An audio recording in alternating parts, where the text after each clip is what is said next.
Hi friends, welcome to our channel. ఈరోజు నేను 2026లో మలయాళం లాంగ్వేజ్లో రిలీజ్ అయినటువంటి ఒక మంచి హర్రర్ థ్రిల్లర్ మూవీ స్టోరీని ఎక్స్ప్లెయిన్ చేయబోతున్నాను. అదే అరూపి. ఇక టైం వేస్ట్ చేయకుండా స్టోరీలోకి వెళ్ళిపోదాం. Now let's start our video.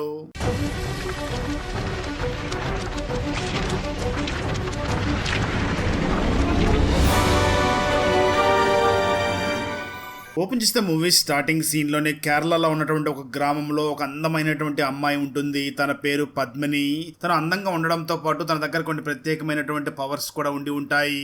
దాంతో గ్రామంలో ఉన్న వాళ్ళందరూ కూడా ఆ పద్మిని ఆశ్చర్యపోయి చూస్తూ ఉంటారు.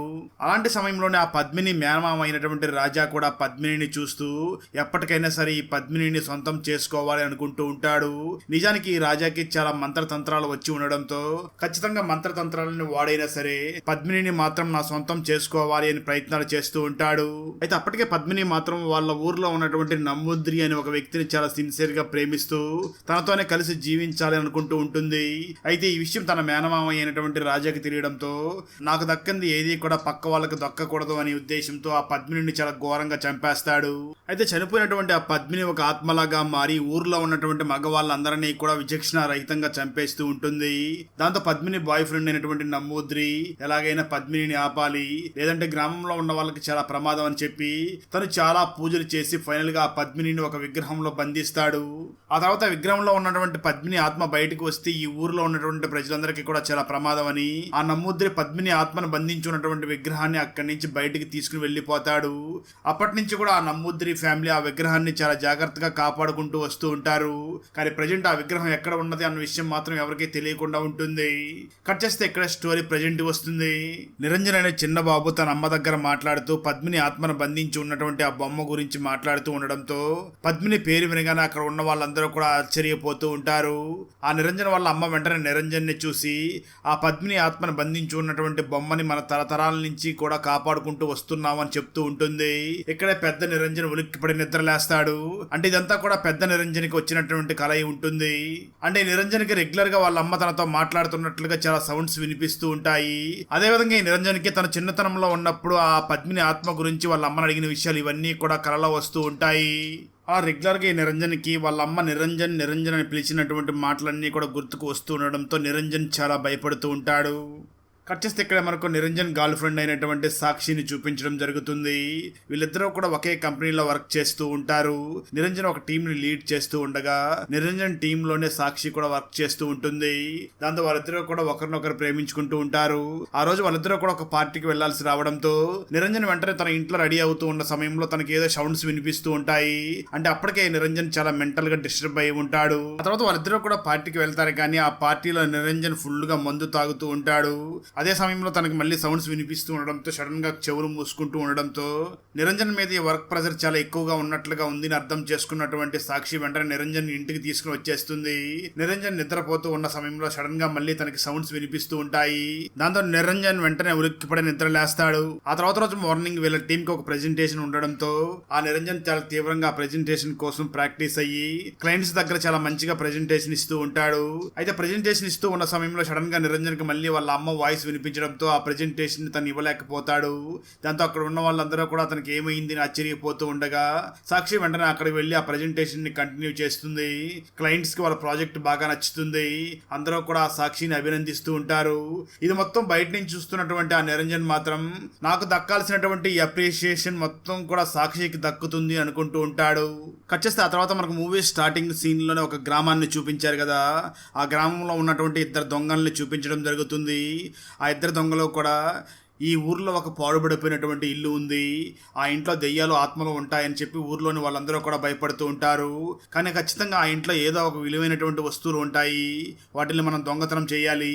కానీ లోపల దెయ్యం ఉందని చెప్తున్నారు కాబట్టి మనకు కొంచెం ధైర్యం కావాలి అని ఆ ఇద్దరు దొంగలు కూడా ఫుల్గా మందు తాగి ఆ ఇంట్లో దొంగతనం చేయడం కోసం ఆ ఇంట్లోకి వెళ్ళి వెతుకుతూ ఉంటారు. సరిగ్గా అదే సమయంలో వాళ్ళకి బేస్మెంట్లో నుంచి ఏదో సౌండ్ వినిపిస్తూ ఉండడంతో వాళ్ళు ధైర్యం చేసి కిందకి వెళ్ళగా అక్కడ వాళ్ళకి విగ్రహం కనిపిస్తుంది. దాంతో ఒక దొంగ వెంటనే ఆ విగ్రహాన్ని టచ్ చేయడంతో అది చాలా వేడిగా షాక్ కొట్టినట్టు అనిపిస్తుంది. దాంతో ఆ దొంగ భయపడుతూ తిరిగి మళ్ళీ ఈసారి ఆ బొమ్మను టచ్ చేయడంతో తిరిగి మళ్ళీ ఆ విగ్రహాన్ని టచ్ చేయడంతో ఈసారి వాళ్ళకి ఏమీ అనిపించదు. దాంతో వాళ్ళు ఇంతకు ముందు మనం భ్రమ పడినట్లుగా ఉన్నాం అనుకుని ఆ విగ్రహాన్ని తీసుకుని అక్కడి నుంచి బయటికి రాబోతూ ఉంటారు. అయితే సరిగ్గా అదే సమయంలో ఆ ఇంటి దగ్గరికి ఒక కప్పులు వచ్చి ఉండడంతో ఇంత రాత్రి సమయంలో ఇక్కడికి వీళ్ళు ఎందుకు వచ్చారు అని చెప్పి వీళ్ళు కిటికీ పక్క నుంచి మొత్తం చూస్తూ ఉంటారు. వాళ్ళిద్దరు కూడా చాలా మాట్లాడుకుంటూ ఒక్కసారిగా ఆ బాయ్ ఫ్రెండ్ గర్ల్ ఫ్రెండ్ దగ్గరికి రాబోతూ ఉండగా సడన్ గా గర్ల్ ఫ్రెండ్ కళ్ళు మారిపోతాయి. తన వెంటనే తన బాయ్ ఫ్రెండ్ మీద అటాక్ చేసి తన బాయ్ ఫ్రెండ్ ని అక్కడికక్కడే చంపేస్తుంది. ఇది మొత్తం కిటికీల నుంచి చూసినటువంటి ఆ దొంగలిద్దరూ కూడా చాలా భయపడిపోతూ ఉంటారు.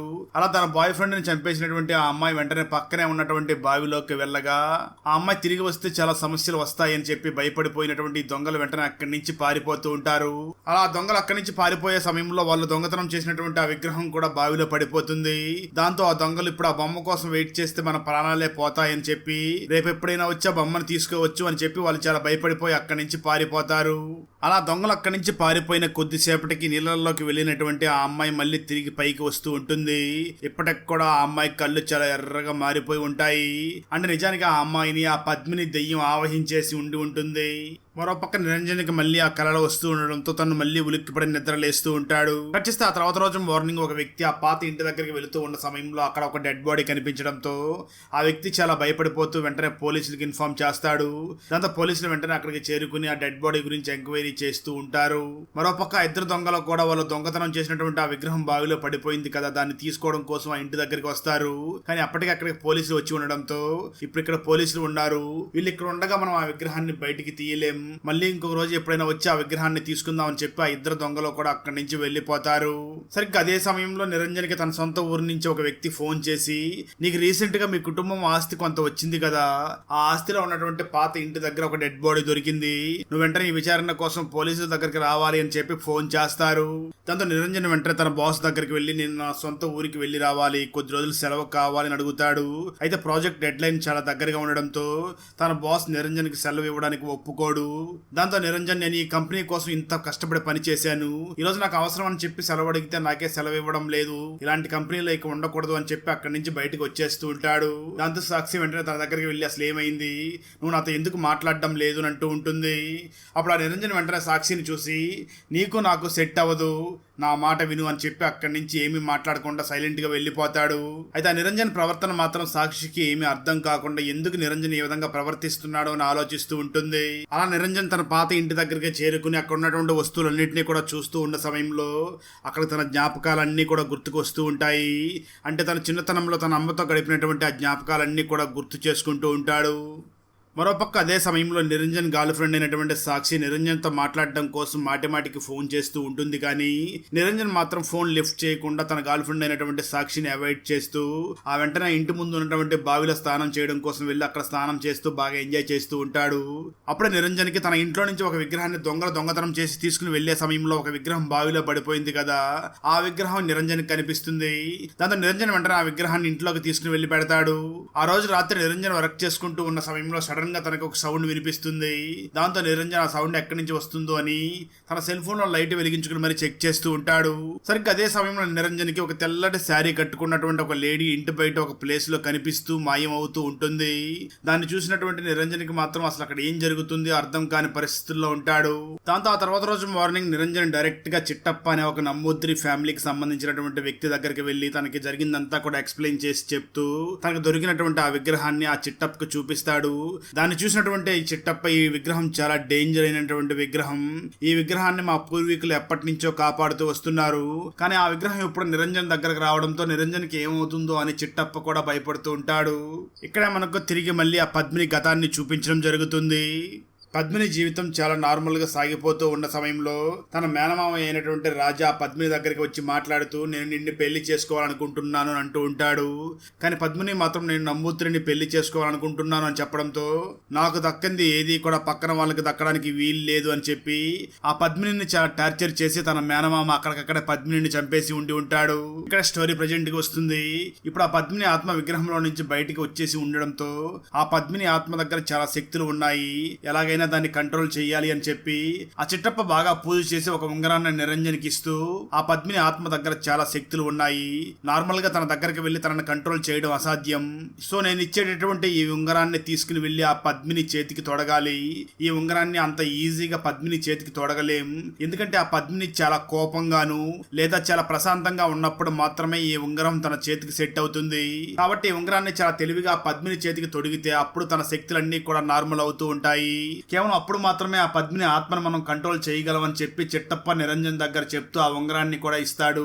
ఆ తర్వాత నిరంజన్ ఇంటికి వెళ్ళగా ఇంట్లో అప్పటికే ఆ పద్మిని ఆత్మ వెయిట్ చేస్తూ ఉంటుంది. అయితే నిరంజన్ మాత్రం ఏమీ భయపడకుండా ఆ పద్మిని ఆత్మతో చాలా క్లోజ్ గా మాట్లాడడం మొదలు పెడతాడు. ఆ పద్మిని ఆత్మకు కూడా నిరంజన్ తన బాయ్ ఫ్రెండ్ లాగా కనిపిస్తూ ఉంటాడు. దాంతో వాళ్ళిద్దరి మధ్య మంచి బాండింగ్ ఏర్పడుతుంది. అంటే పద్మిని కూడా నిరంజన్ ని ఇష్టపడడం మొదలు పెడుతుంది. అదే సమయంలో నిరంజన్ కూడా ఆ పద్మిని ఆత్మ అంటే భయం తగ్గిపోయి తను కూడా చాలా క్లోజ్ గా మూవ్ అవుతూ ఉంటాడు. కానీ పద్మిని తన దగ్గర లేని సమయంలో మాత్రం సీక్రెట్ గా ఆ స్వామీజీ అయినటువంటి ఆ చిట్టప్పకి ఫోన్ చేసి అక్కడ జరుగుతున్న విషయాలన్నీ కూడా తనకు చెప్తూ ఉంటాడు. అదేవిధంగా అప్పుడు తన మెంటల్ కండిషన్ కూడా అంత మంచిగా లేకపోవడంతో వెంటనే డాక్టర్ దగ్గరికి వెళ్లి తన దగ్గర కౌన్సిలింగ్ తీసుకుంటూ ఉంటాడు. ఆ తర్వాత నిరంజన్ ఇంటికి తిరిగి వచ్చి ఆ పద్మిని ఆత్మ దగ్గర చాలా క్లోజ్ గా మూవ్ అవుతూ ఆ పద్మిని ఆత్మకి తెలియకుండానే తన చేతికి రింగ్ ను తొడిగేస్తాడు. దాంతో పద్మిని ఆత్మ చేతికి చాలా నొప్పి పుడుతూ ఉంటుంది. అదే సమయంలో ఆ పద్మిని ఆత్మ శక్తులు కూడా తగ్గిపోతూ ఉంటాయి. దాంతో నిరంజన్ వెంటనే ఆ చిత్తప్పకి ఫోన్ చేసి విషయం చెప్పడంతో చిత్తప్ప వెంటనే ఆ విగ్రహాన్ని అక్కడికి తీసుకువచ్చి అక్కడ పూజ చేయడం మొదలు పెడతాడు. దాంతో ఆ పద్మిని ఆత్మ తన శక్తులంతా కూడా కూడగట్టుకుని అక్కడ దాడి చేసే ప్రయత్నం చేస్తూ ఉంటుంది. కానీ తన చేతుకున్నటువంటి ఉంగరం వల్ల అక్కడి నుంచి తప్పించుకోలేక వాళ్ళని ఏమీ చేయలేకపోతూ ఉంటుంది. సరిగ్గా అదే సమయంలో ఆ ఇంటి దగ్గరికి ఆ ఇద్దరు దొంగలు కూడా తిరిగి వస్తారు. అప్పుడే ఇంటి లోపల తాంత్రిక పూజలు జరుగుతూ ఉంటాయి. ఆ దొంగలిద్దరూ కూడా మాట్లాడుకుంటూ మనం ఇప్పుడు ఆ విగ్రహాన్ని దొంగతనం చేయకపోతే ఇంకెప్పటికీ కూడా ఆ విగ్రహం మనకు దొరకదు అని చెప్పి వాళ్ళు వెంటనే లోపలికి వెళ్లి ఆ విగ్రహాన్ని దొంగతనం చేసి అక్కడి నుంచి వెళ్ళిపోతారు. ఆ తర్వాత అక్కడ విగ్రహం మాయమైపోయింది అని తెలుసుకున్నటువంటి చెట్టప్ప మరియు ఆ నిరంజన్ ఇద్దరు కూడా చాలా ఆశ్చర్యపోతూ ఇక్కడి నుంచి విగ్రహం ఎలా మాయమైపోయింది, ఇప్పుడు ఆ విగ్రహం లేకుండా ఆ ఆత్మని మనం కంట్రోల్ చేయలేమని చెప్పి బాధపడుతూ ఉంటారు. అలా విగ్రహం అక్కడి నుంచి దొంగతనం చేసి వెళ్ళిపోగానే ఆ ఆత్మ కూడా అక్కడి నుంచి మాయమైపోతుంది. మరోపక్క దొంగలు ఆ విగ్రహాన్ని దొంగతనం చేసి అక్కడి నుంచి వెళుతూ ఉన్న సమయంలో పోలీసులు అటువైపుగా వస్తూ వీళ్ళని చూసి వీళ్ళేదో దొంగతనం చేసి వెళుతున్నట్లుగా ఉన్నారు అని చెప్పి వాళ్ళని వెంటనే జీప్ లో ఎక్కించుకుని వెళుతూ ఉంటారు. సరిగ్గా అదే సమయంలో పద్మిని కూడా అక్కడికి వచ్చి ఆ పోలీస్ జీప్ ఆపి మా ఇల్లు ఈ రూట్ లోనే దగ్గరలో ఉంది, మా ఇంటి వరకు కొంచెం లిఫ్ట్ ఇవ్వండి అని చెప్పి పద్మిని కూడా ఆ జీప్ లో ఎక్కడంతో పద్మిని చేతికున్నటువంటి ఉంగరాన్ని ఆ దొంగలు చూస్తూ ఉంటారు. అది గమనించినటువంటి పద్మిని వెంటనే ఆ దొంగల్ని చూసి మీకు ఈ ఉంగరం కావాల్సి ఉంటే తీసుకోండి అని చెప్తూ ఉంటుంది. దాంతో ఆ దొంగలు వెంటనే పద్మిని చేతికున్నటువంటి ఆ ఉంగరాన్ని తీసుకుంటారు. ఎప్పుడైతే ఆ దొంగలు పద్మిని చేతికున్నటువంటి ఉంగరాన్ని తీసేశారో ఆ పద్మిని సడన్ గా మాయమైపోతుంది. అలా సడన్ గా పద్మిని అక్కడి నుంచి మాయమైపోవడంతో సడన్ గా ఆ మనిషి ఇక్కడి నుంచి ఎలా మాయమైపోయింది అని చెప్పి పోలీసులు దొంగలు అందరూ కూడా ఆశ్చర్యపోతూ ఉంటారు. ఆ తర్వాత పోలీసులు వెంటనే ఆ పద్మిని చెప్పినటువంటి ఇంటి అడ్రస్ దగ్గరికి చేరుకుని మాయమైపోయినటువంటి ఆ లేడీ ఈ ఇంటి అడ్రస్ చెప్పింది, అంటే ఇది సాధారణమైనటువంటి విషయం కాదు, ఈ ఇంటిలో ఏదో భూత శక్తి ఉన్నట్లుగా ఉంది అనుకుని పోలీసులు కూడా ఆ ఇంటి లోపలికి బయలుదేరి వస్తూ ఉంటారు. ఆ సమయంలో అక్కడ చిట్టప్ప పూజలు చేస్తూ ఉంటాడు. అయినప్పటికీ అక్కడ పద్మిని ఆత్మ లేకపోవడంతో తనని కంట్రోల్ చేయలేకపోతూ ఉంటాడు. దాంతో ఆ ఇంటి లోపల ఉన్నటువంటి నిరంజన్, చిట్టప్పన్ అలాగే పోలీస్ టీం అందరూ కూడా అక్కడ దాక్కుంటూ ఉంటారు. అప్పుడే పద్మిని ఆత్మ తిరిగి మళ్ళీ ఆ ఇంటి దగ్గరికి వచ్చి ఇంట్లో ఉన్న వాళ్ళందరినీ కూడా భయపెట్టడం మొదలు పెడుతుంది. ఆ తర్వాత పద్మిని ఆత్మ వెంటనే ఒక వ్యక్తిని అక్కడ తీసుకువచ్చి ఆ వ్యక్తిని చంపబోతూ ఉన్న సమయంలో విషయం అర్థం చేసుకున్నటువంటి నిరంజన్ వెంటనే తిరిగి మళ్ళీ ఆ ఉంగరాన్ని పద్మిని చేతికి తొడిగేస్తాడు. దాంతో తన పవర్స్ మళ్ళీ తగ్గిపోతూ ఉంటాయి. ఆ తర్వాత పద్మిని వెంటనే తీసుకువచ్చి ముగ్గులో కూర్చోబెట్టి ఆ చిట్టప్పను మళ్ళీ మంత్రాలు చదువుతూ ఉండడంతో పద్మిని ఆత్మ బాగా బలహీనపడి అక్కడికక్కడే కింద పడిపోతుంది. దాంతో నిరంజన్ వెంటనే ఆ పద్మిని ఆత్మను తీసుకుని అక్కడి నుంచి వెళ్ళిపోతాడు. అలా నిరంజన్ పద్మిని ఆత్మను తనతో పాటు తీసుకుని వెళుతూ అప్పటి వరకు పద్మిని పిలుస్తూ ఉంటాడు కదా, ఇప్పుడు సడన్ గా తనని మాయాన్ని పిలవడం మొదలు పెడతాడు. ఎందుకు నిరంజన్ తనని మాయాన్ని పిలుస్తున్నాడు అన్న విషయం మనకు ముందు అర్థమవుతుంది. ఖచ్చితంగా మరోపక్క నిరంజన్ గర్ల్ ఫ్రెండ్కి ఆ నిరంజన్ మెడికల్ సర్టిఫికేట్స్ దొరకడంతో వాటన్నిటిని కూడా పరిశీలించి ఆ వెంటనే డైరెక్ట్గా ఇంతకుముందు నిరంజన్ ఉన్నటువంటి ఇంటి దగ్గరికి వెళ్ళి ఆ ఇల్లు మొత్తం కూడా చెక్ చేస్తూ ఉంటుంది. ఇక్కడ ఒక భయంకరమైన ట్విస్ట్ కూడా బయటపడుతుంది. అసలు నిరంజన్ ఎందుకు సైకియాట్రిస్ట్ దగ్గరికి వెళ్ళి కౌన్సిలింగ్ తీసుకుంటూ ఉంటాడంటే తనకి ఇంతకు ముందే మాయా అనే ఒక అమ్మాయితో పెళ్ళై ఉంటుంది. ఒకరోజు తన వైఫ్ అయినటువంటి మాయాతో కారులో వెళుతూ ఉన్న సమయంలో యాక్సిడెంట్ జరిగి మాయా అక్కడికక్కడ చనిపోయి ఉంటుంది. దాంతో అప్పటి నుంచి కూడా నిరంజన్ డిప్రెషన్ లోకి వెళ్ళిపోయి ఇప్పటికి కూడా తన వైఫ్ ని చూస్తున్నట్టు, తన వైఫ్ తనకు కనిపిస్తున్నట్లు, తనతో మాట్లాడుతున్నట్లుగా ప్రవర్తిస్తూ ఉంటాడు. అందుకే నిరంజన్ సైకియాట్రిస్ట్ డాక్టర్ దగ్గర ట్రీట్మెంట్ చేయించుకుంటూ తన కంటికి మాత్రమే కనిపిస్తున్నటువంటి మాయాతో మాట్లాడుతూ ఉంటాడు. ఆఖరికి నిరంజన్ ఆ పద్మిని ఆత్మను కూడా తన వైఫ్ మాయా రూపంలోనే చూస్తూ ఉండి ఉంటాడు. అందుకే నిరంజన్ ఆ పద్మిని ఆత్మ దగ్గర కూడా అంత క్లోజ్ గా మూవ్ అయి ఉంటాడు. ఆ తర్వాత ఫైనల్ గా నిరంజన్ ఆ పద్మిని ఆత్మను కూడా అంతం చేస్తాడు. అయినప్పటికీ నిరంజన్ కి మాత్రం తన వైఫ్ అయినటువంటి మాయా రూపం మాత్రం కనిపిస్తూనే ఉంటుంది. అక్కడతో ఈ మూవీ అయిపోతుంది. ఫ్రెండ్స్, వీడియో నచ్చినట్లయితే లైక్ చేసి ఒక చిన్న కామెంట్ చేస్తే మాకు నెక్స్ట్ వీడియో చేయడానికి ఎంకరేజింగ్ గా ఉంటుంది. అలాగే ఛానల్ని సబ్స్క్రైబ్ చేసి పక్కనే ఉన్న బెల్ ఐకాన్ని క్లిక్ చేసి సపోర్ట్ చేయండి. Thanks for watching. జై హింద్.